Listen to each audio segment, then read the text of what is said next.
Hello, everyone. Welcome to the weekly show of Classroom Without Walls, a school for entrepreneurs. My name is I'm the host of this weekly live streaming show.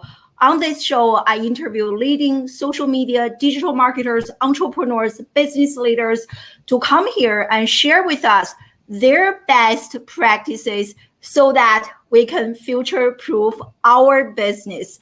You can also listen to this show on the traditional audio-only podcast on iTunes, Spotify. Just search Classroom Without Walls. And today, we are talking about one of my favorite topics, which is storytelling, and how, as entrepreneurs, business leaders, we can double our sales, we can close more leads through the power of storytelling and story selling. And join me live is the one and only, drum roll, John Livesay. And John is a sales expert. He's a keynote speaker, and he is a best-selling author. And his book, Better Selling Through Storytelling, is going to be the foundation of our interview today. And John is also interviewed by the one and only Larry King. No pressure on my end, trying to catch up. And John is also a TEDx speaker, and his talk has been viewed 1 million plus times.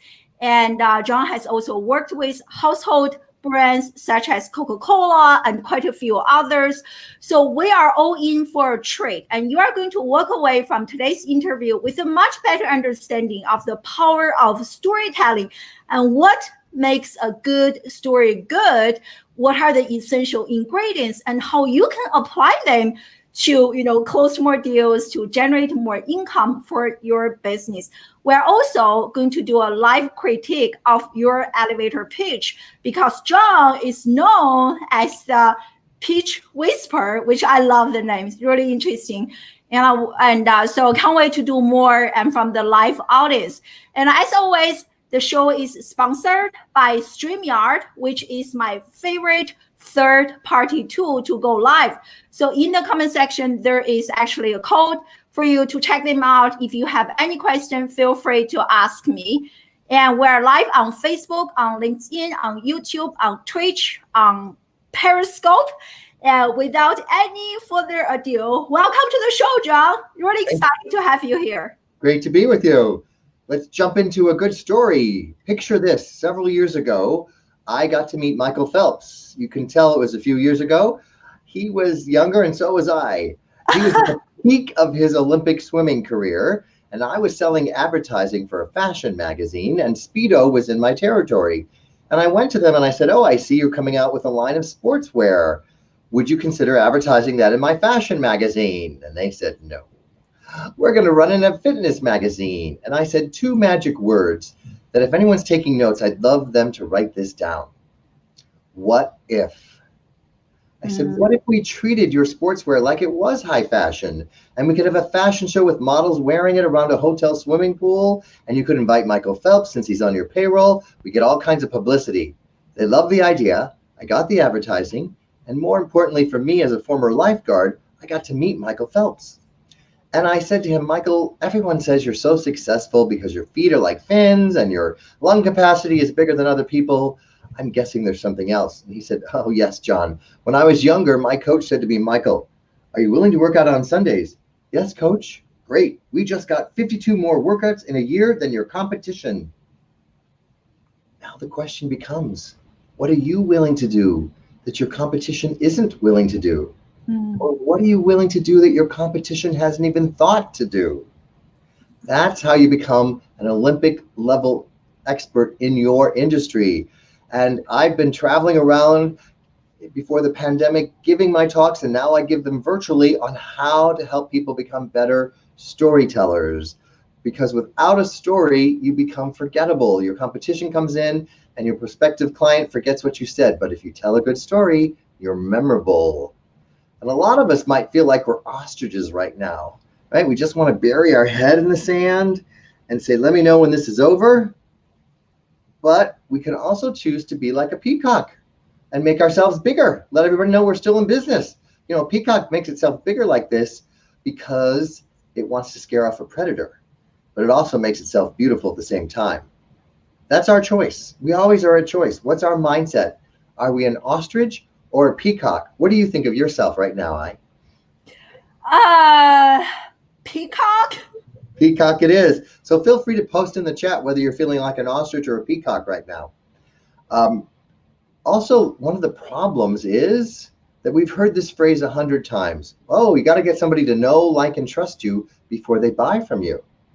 The problem is that behavior, that belief is tied together. So people think, well, if you have to know me before you buy from me or hire me, let me just push out a bunch of information about me and my company and my product. And of course, people buy emotionally and then back it up with logic. No amount of information convinces anyone to do anything. So we're going to flip it. We're going to start with trust. It's a gut thing. It's literally fight or flight. Is this email safe? Is this safe to watch? People trust you, so you've transferred that trust to me. Remember when we used to shake hands? Well, it came about to show that we didn't have a weapon in our hand. So the gut is where we have to start our connection with people. And then it moves to the heart. Do I like you? And the best way to increase your likability is to show empathy for people. And the person who understands people's problems is the one they think has their solution. So if you're writing notes, that's a great one to remember. The better you explain the problem, the better people think you have their solution. And then finally, it goes to the head. And the question people have is, will this work for me? It's still not a time to push out a bunch of information. That's an unspoken question people have. Will it work for me? And if they don't see themselves in a way that people feel it can work, they won't buy. They might trust you and like you, but that's where storytelling comes in. The story allows them to see themselves in the story so much of someone else you helped that was just like them. And when that happens, they want to go on the journey with you.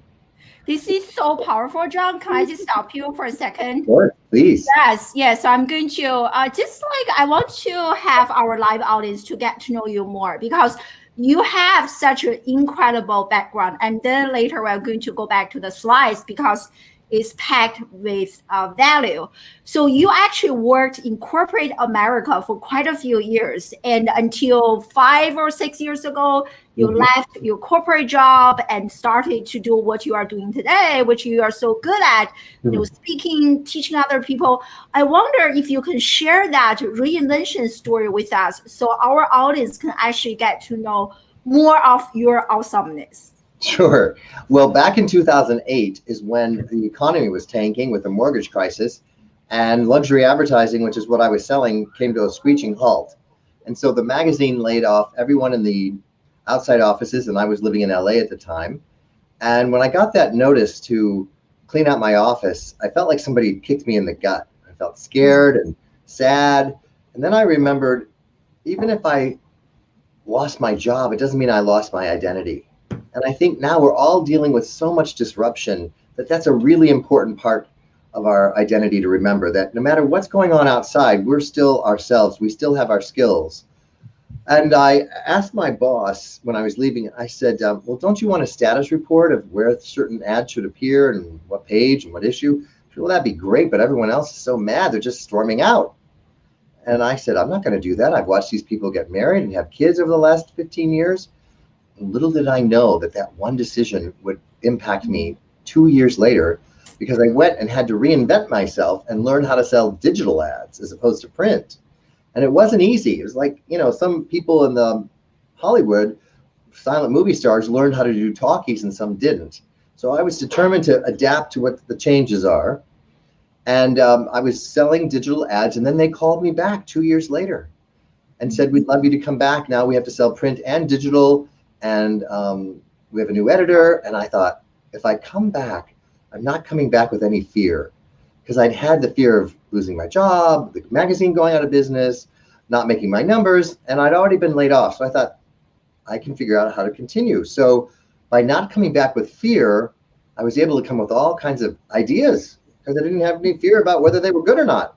And if they were too outrageous. And one idea I had was partnering with Guess Jeans to celebrate their anniversary with ours.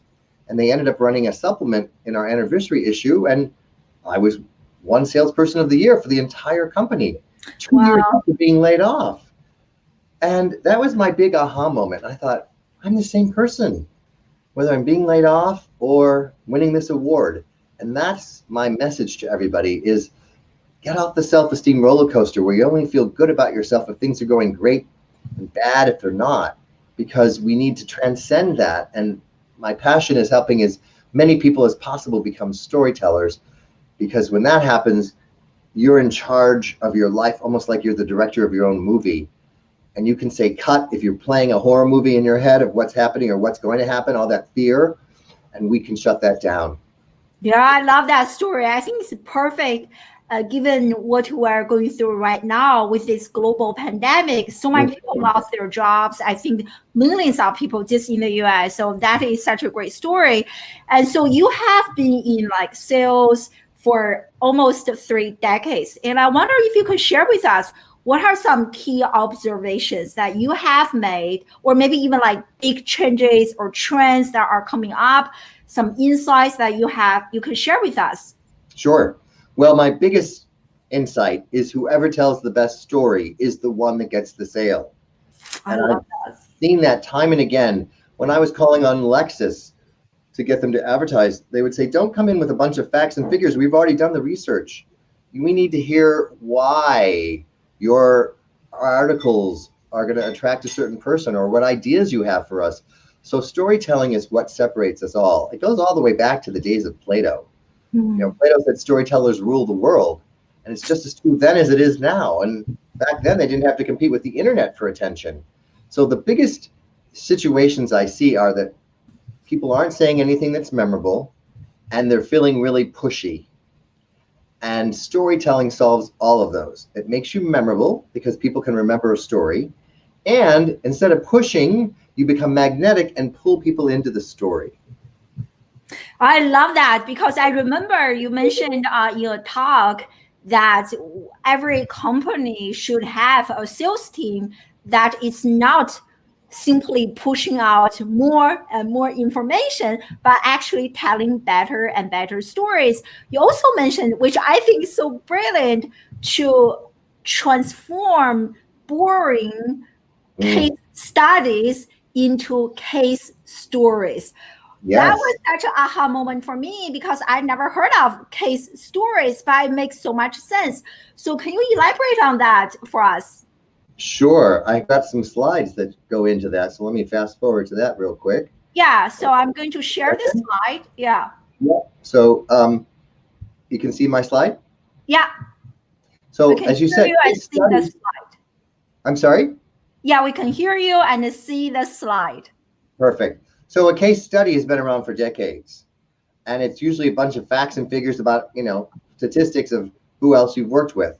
And so when we turn them into a case story, a Wizard of Oz moment there for you, it totally transforms. So example, I was working with a healthcare company, and I said, what are you saying to doctors to get them to buy your equipment? And they said, oh, well, our equipment makes the surgeries go 30% faster.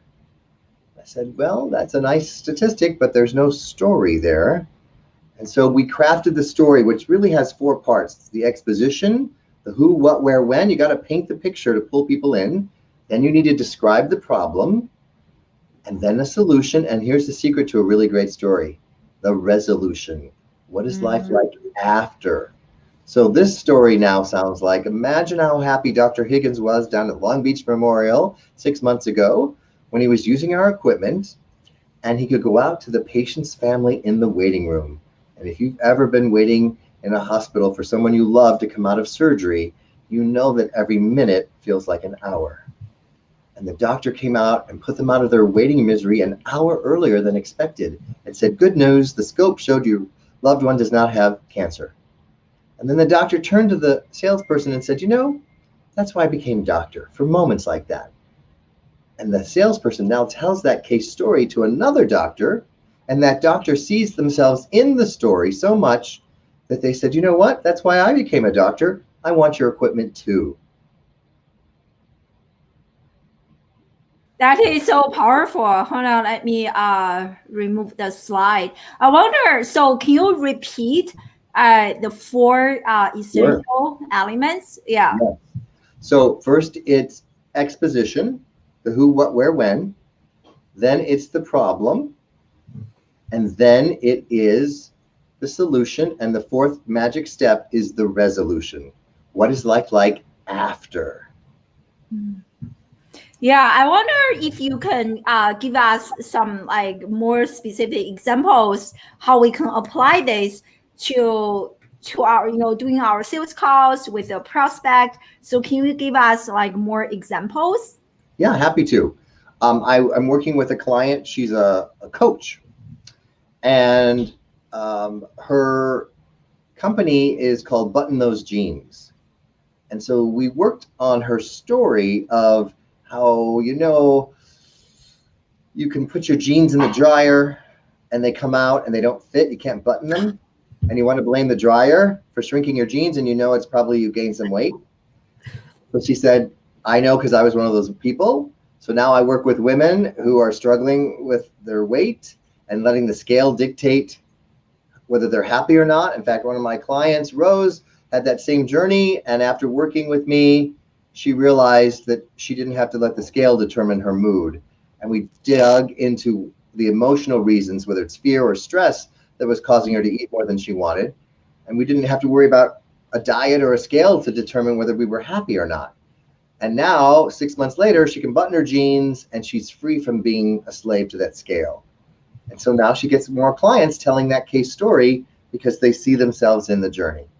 Wow, this is so powerful. Like, what do you think? You have worked with so many people. What do you think are some like challenges that prevent people from changing their case studies into case stories? I ask this because oftentimes when I'm on calls and like the only thing I hear is like, 80%, 70%, like numbers, stats, like this study. I myself, I do the same, right? When I'm trying to convert a person to join my program, hey, the latest Adobe study suggested blah, blah, blah, the other study, blah. So what do you think are some roadblocks that are stopping us from this? What are some baby steps that we can make to embrace this almost paradigm shift in terms of doing calls?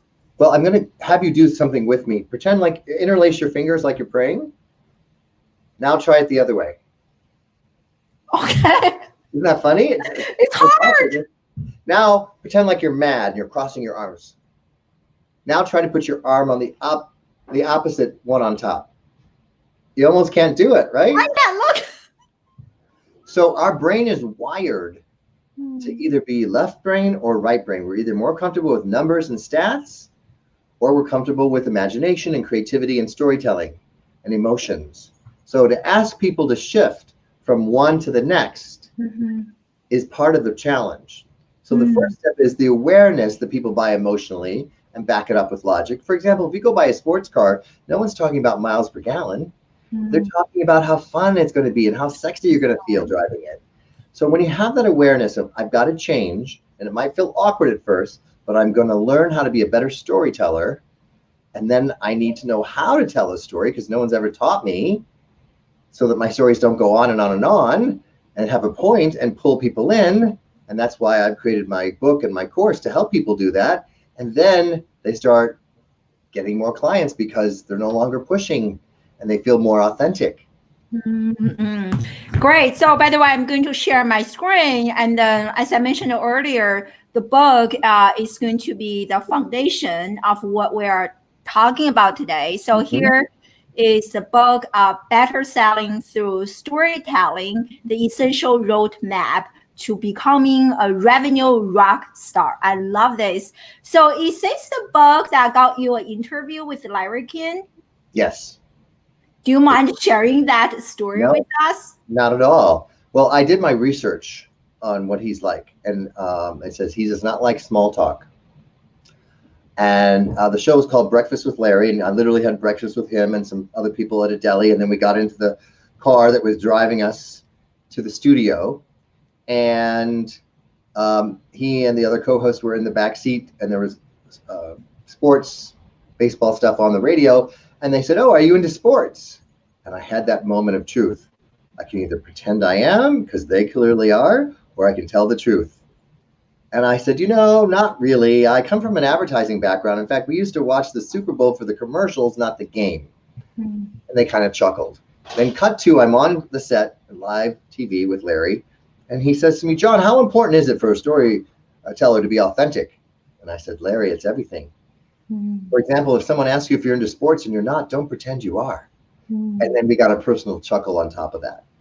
So it was a big thrill, and he couldn't have been nicer. And he's interviewed over 60,000 people. So he clearly knows almost everybody in the world.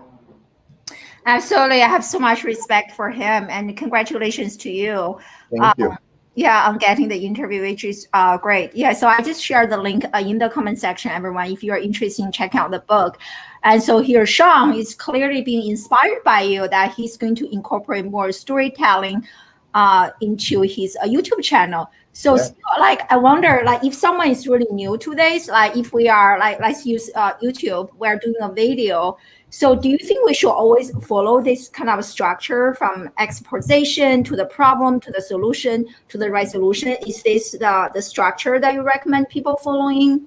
Yes. And in my online course, I walk people through step by step exactly how to tell a great story, because it needs to be clear, concise, and compelling.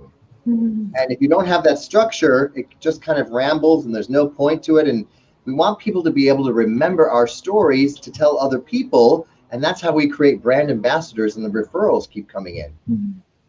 Yeah, totally. You see the same as I remember in another interview, you mentioned that we need to change from being invisible, insignificant, to interested, intriguing, and irresistible.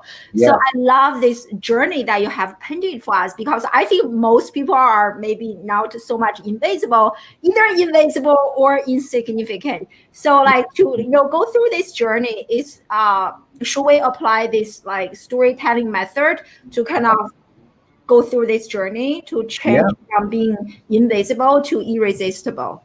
Yeah, I actually have a slide for it. Let me see if I can share that here. Yeah, so share that. I'm going to share with everyone. And also, as I mentioned, everyone, some of you joined us late. We're going to do a live critique of your elevator pitch. So if you are interested, and I already got some from some other people, so feel free to share them in the comment section, and we're going to take a look. Yeah.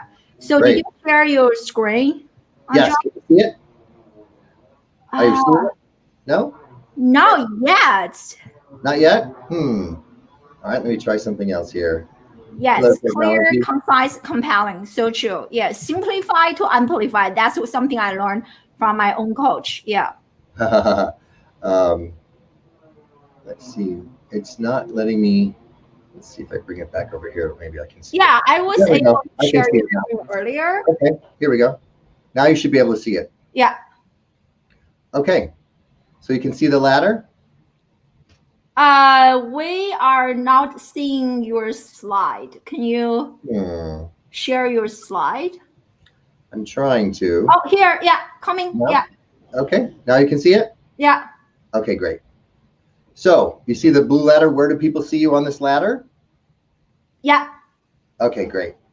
So invisible, maybe this is like in a dating situation. You go to a cocktail party and you see somebody, but they don't even know you're in the room. And so a lot of our ideal clients, they don't even know our name or our company. We're invisible to them. And then we move up to insignificant. And actually in the dating world, I don't know what's worse. They see you, but you're insignificant. And maybe in business, you sell something like, I don't know, life insurance. And they said, that's insignificant to me. I'm not interested. And then you move up to the interesting rung. Again, in the dating scenario, you say something funny or clever, and the person says, I'm not going out with you yet, but I'm interested. And then in the business world, maybe someone says, you know what, I'm interested. Send me some information. And here's the problem.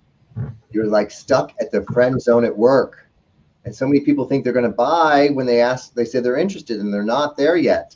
So you need storytelling to get you from interesting up to intriguing. And back in the dating scenario, maybe you paint a picture of what a date would look like. And in the business world, if you say or do something like I did to Speedo, and I said, what if they were intrigued to know more, And then you get to the feeling where we've got to do this. This is an irresistible idea. In dating, we can't stop thinking about somebody and we're texting them all the time. And in business, this is where we've taken it over the finish line and people love us and we need to make sure we keep them happy.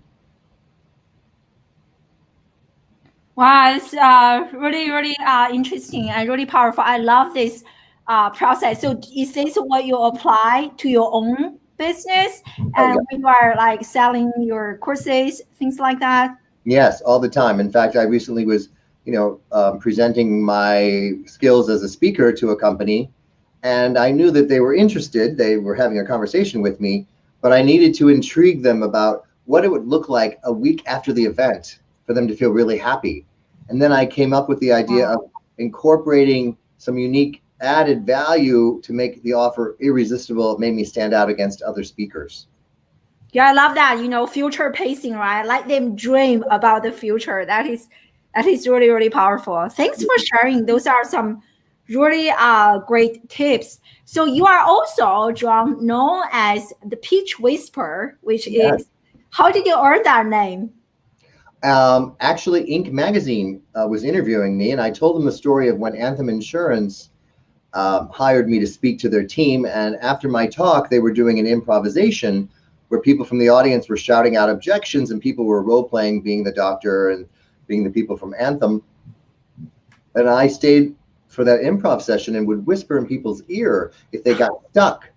And they said, oh, can you be in my ear all the time when I'm out in the field? And then Inc. magazine heard that story and they go, oh my God, you're the Pitch Whisperer. And that's, I love it. But they put that in the article. So that was nice. So yeah, that's such a great story. See, like I will, by the end of this interview, I'm sure everyone will remember all those really interesting stories. So share with us how we define a good pitch. What makes a pitch good, memorable, irresistible? Because most of them are like not very good. Well, I have 3 C's. They have to be clear, concise, and compelling. So that's the checklist for everybody. Because the confused mind always says no, and people won't tell you they're confused. And then it has to be concise. Don't go on and on. Intrigue people enough to want to know more. And then the compelling part is when you tug at people's heartstrings, they open their purse strings. Wow, I love that. Those are really 3 powerful 3 C's. So maybe we can take a look at some. So here, before we went live, my friend Lance shared his hold on, let me share this in the comment section. I don't know if Lance is with us right now. He's with us earlier. So if you are with us right now, Lance, he's based in Australia, so it's super early for him. And so this is what he had. So this is the elevator pitch, and I help people navigate the minefield of international trade. So give him some tough love. Sure. What do you think about this? Well, this is a common thing that I see people make. I call it a little bit of a mistake. I'm a lawyer, I'm a doctor, I do this, I do that. So my whole format is we started off conversationally. So maybe you can put this in the banner or in the chat if you don't mind.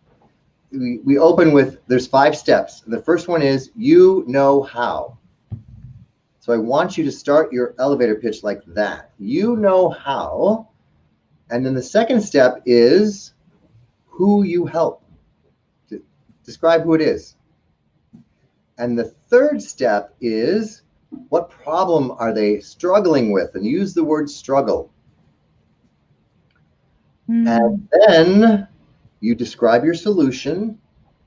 And then what is life like after someone's hired you or worked with you? So thank you for doing that. So I'm going to give you an example of what I say, and then we'll go back to your friends. You know how salespeople struggle not to be seen as a commodity when they're pitching. I'm known as the pitch whisperer. Companies bring me in to train their sales teams how to tell better stories, because whoever tells the best story is the one that gets the sale. And after they hear my talk and go through my course, they all become revenue rock stars.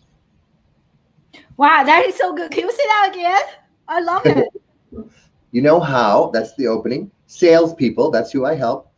And then I insert the word struggle, not to be seen as a commodity. And then I describe who I am, how I solve that. I'm known as the pitch whisperer. I teach them how to tell better stories because whoever tells the best story gets the sale. And then the resolution is, and after my talk and they go through my course, people become revenue rock stars. Wow, this is so good. So I wonder if you can explain to us why we should start with you know how. First of all, it's conversational. That's how people talk to each other. You could be having a drink with a friend and say, you know, this past summer was really hot. It makes it seem, and then you describe someone you're helping and you're still not making it about yourself as opposed to I do this. So that's why people care about, oh, you're going to have a conversation with me and not pitch me. So you know how is a great way to start that. And then describe somebody else besides yourself that's in a struggle they're having. And then people either see themselves struggling or they know someone who's struggling with that. And then you enter in with how you solve it. And then the secret again is what is life like after someone's worked with you? Wow, I love it. And I definitely want you to critique mine. And yes. Sure. So you want to bring up your friends? Yes, hold on. We got so many comments. And I think Leslie just said, this is gold. I know, right? Thanks. Yeah, let's go. So Leslie, if you want to share yours, make sure I'll leave in the comment section. Yeah. So here's my friend. He is here. Okay. So I help people. Yeah. So I would get more specific as to what kind of people he's helping.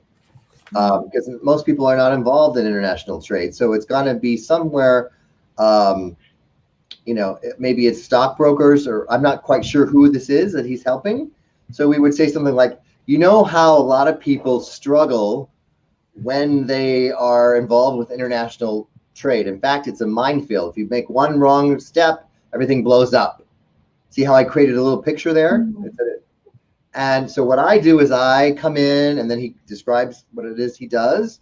And then what is life like for them afterwards? So instead of fearing their next trade, they have confidence because they know I've got their back, something along those lines.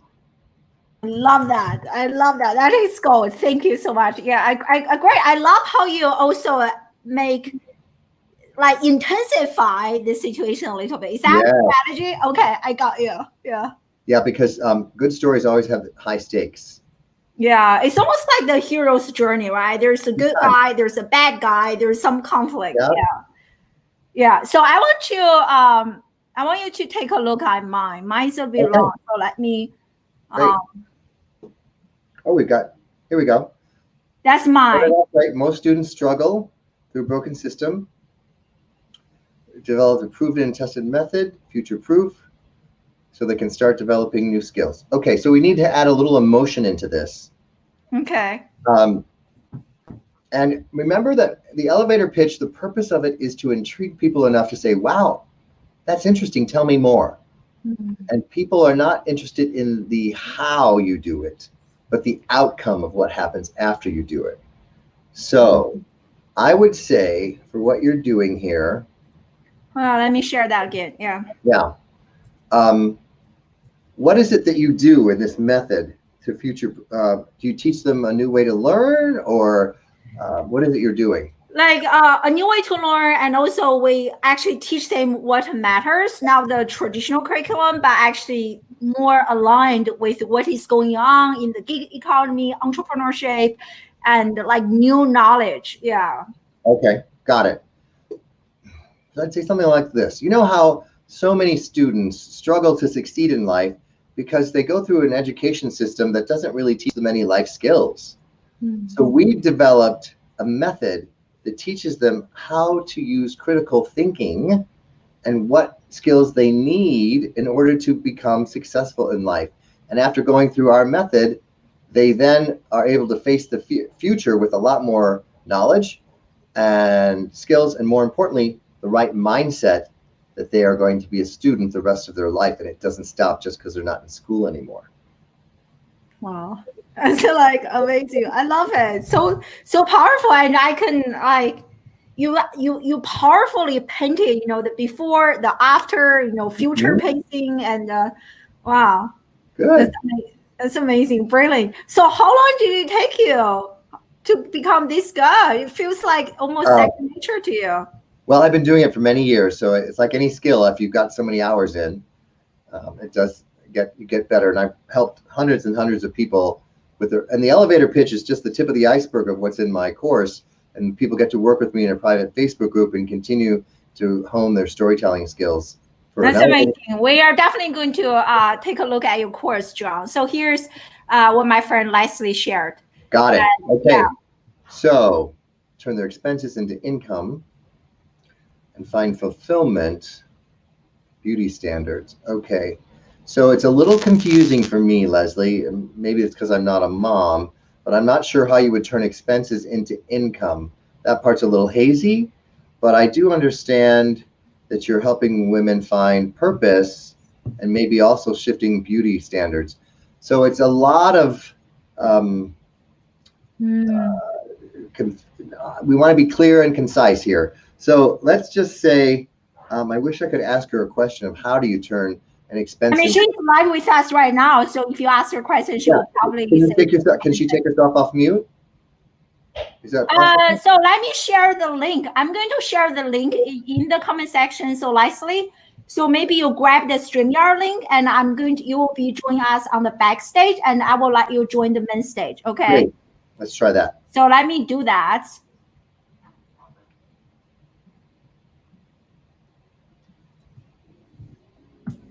So I just posted the StreamYard link. Leslie, so click on the link. If you are camera ready, I don't know if she's camera ready. You don't have to be camera ready. As long as I can have a conversation with you, it's totally fine. Yeah, she is. Or you can turn off the camera. You can just like hear you on audio. Whatever you want. Yeah, but I agree with you. It's a bit confusing, right? So here I'm talking about like from expenses to income. Then I feel like she's also talking about beauty standards. So I don't know exactly. Right. I agree. Yeah. So we'll get some clarification and get this honed in for her as soon as we hear her. Is she? Did she click on the link? She said, "Okay, yeah." So okay, we're waiting. Oh my gosh, she's here. So great to see you, my friend. Hi, hello. Hello. Okay. So my first question is, are you a mom yourself? I am. Yes. Okay, perfect. I always love that part of it. How do you turn expenses into income? So an expense of groceries, gas, what? So I sell makeup, skincare, and athleisure wear lifestyle clothing. So these are all expenses that we have every single day. And not only do I get my products for free now, but I make money doing it. Okay, got it. And so you help other women turn what they have to spend money on into a source of income, because when they get other people to buy from them, then they earn enough that their products are free. Okay. Right. All right. So how I would recommend you rephrase this would be something along the lines of, you know how as a mom, the last thing you have time for is taking care of yourself, and you're constantly struggling to make ends meet, and yet you want to still look good. Well, when you take a look at what you're spending money on outside of taking care of your family, you still are spending money on makeup and skincare. And what I've found is a way to help other moms take the money they're currently spending on something and buy a product that allows them to save money. And eventually, if they get enough people to buy it from them, they are making money. So we're turning this beauty expense into an income. And when that happens, the moms feel empowered that they're more than just a mom, they're an entrepreneur. That's exactly it. Yes. That's what I feel. It's just getting it out there. That was wonderful. Thank you. You're welcome. And what's the name of the company you're involved with? I work with Unique and a brand new lifestyle company called Savvy. It's in pre-launch right now. Very nice. Yeah. So, she'll put my personal contact information in here. And, if you or the team you're working with want some help, I've worked with a lot of companies like that to help people craft their stories. Yeah. Thank you so much. Thanks, Dr. I. Yeah, of course. So great to see you again. Bye. Bye. Bye, Leslie. Leslie used to be one of my students before I resigned from my associate professor position many years ago. So really, nice. really great to see her again. Yeah. So you mentioned this course, John, and tell us more about this course. So let me share my screen where people can check out this course. Yes. And so hold on for a second. So it's based on the book. It's and it takes you on a journey of if you scroll down, you continue to see. Let me go back. So once you go back to go to his website, so just click on training, and then you'll get to this page. Yeah. Yep. And people tell me they're tired of coming in second place when they have to pitch against other people, or they don't want to feel pushy, or just they can't get people to say yes faster. So storytelling solves all that. So in my course, I have 10-minute little videos that are very cinematic. You feel like you're going on a journey. When I tell a story, we take you there with visuals and sound effects. And then you have a little quiz, so you really lock in what you've learned.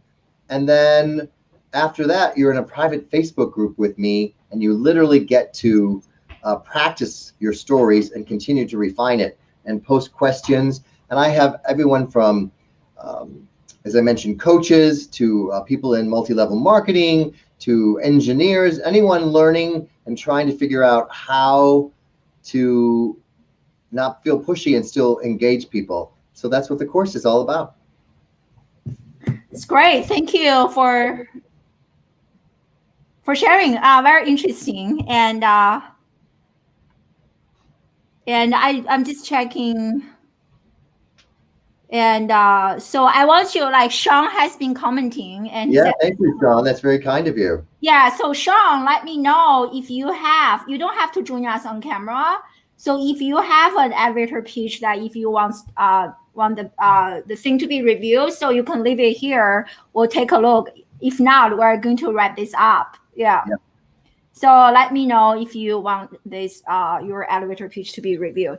So what a great interview, John. Thank you so much for dropping so much value. So any parting piece of advice related to storytelling, story selling that you think we should know, but we haven't had a chance to discuss? The elevator pitch is the beginning of how you intrigue people to want to get to know you. Mm-hmm. Then typically you'll have some time set up where you get to really tell your story, then you tell your company's story, and then you tell the story of the product. So for example, with Leslie, we don't want her jumping right into the skincare products. We want to hear a little bit about her journey as a mom. And then we want to hear the story of origin of the company and the values and why it relates and why she resonates with it. And then we would tell a case story of another mom she helped. And that's how I would help her and the people that work with me in the course. And then the secret is what has happened with my coaching client. She was so awkward asking people to invest with her. She would say things like, is it okay if we talk about the investment now? And so now I just said, after you tell that case story, you simply say, does that sound like the kind of journey you'd like to go on with me? Mm-hmm. Bam, she got 2 clients in 1 week, and she was saying less and not feeling pushy. And it was an invitation because, again, in the story, people see themselves and want to go on the journey. So that's the big secret of storytelling. Helps you from the beginning, the middle, and the end through the whole process of making you compelling. Yeah, I love how you mentioned, right? You are literally making them the hero and invite them to be on this journey. I think oftentimes a common mistake that I used to make, or now I see other people making, is that they are the hero as opposed to, right? Right. You need to think of yourself like the Sherpa helping somebody climb Mount Everest, or Yoda in Star Wars. You're definitely not the hero. They need to see themselves in a client's situation and how you've helped that person, and that you can do the same for them. Yeah, great. Love it. So I need to rewatch the part and where you give me some really good advice. So so share with us, John, where can people learn more about you and check out your course, learn more about you, your social media handles, all the good stuff. So johnlivesay.com/sales will take you right to the training information. If you want to talk to me to see if the course is for you, it's only $497. I have a 30-day guarantee to make sure I take all the risk. And the value is working with me in the Facebook group and practicing. And Instagram, I'm the Pitch Whisperer, and Twitter at John_Livesay. And, reach out and connect, and I'll be happy to help you all become storytellers and get off that self-esteem roller coaster, because I've been on it and it's not fun. And I want to help you not beat yourself up if things aren't going great, because we are bigger than any one thing happening to us.